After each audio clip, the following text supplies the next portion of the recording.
দিল্লি থেকে জরুরি ইমেল।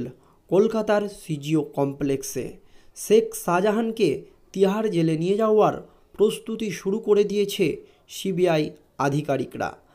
এবার কি ঘুরপথে রেশন দুর্নীতির মাথা পর্যন্ত পৌঁছাতে চাইছে কেন্দ্রীয় তদন্তকারী সংস্থার আধিকারিকরা? কারণ এই মামলার এখনও পর্যন্ত তদন্ত করছে ইডি। তাই আঙুল বাঁকিয়ে দুর্নীতির মাথাদের কাছে পৌঁছাতে চাইছে এজেন্সি।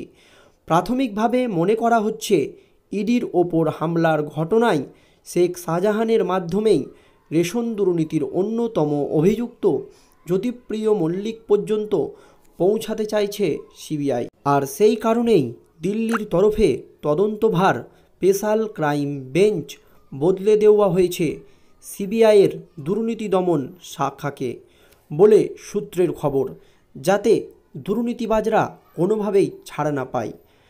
আর রেশন বন্টন দুর্নীতিতে এখনও পৃথক মামলার শুনানি শুরু করেনি সিবিআই। হাইকোর্টও কোনো নির্দেশ দেয়নি। তাই ঘুরপথে রেশন দুর্নীতি ও এই দুর্নীতির মাথা পর্যন্ত পৌঁছাতে চাইছে এজেন্সি।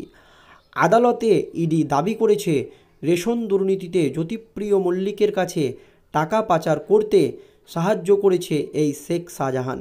সেই তদন্ত করতে গিয়ে আক্রান্ত হতে হয় ইডিকে, যার তদন্ত করছে সিবিআই। তাই শাহজাহানের মাধ্যমে বালু পর্যন্ত পৌঁছাতে চায় সিবিআই।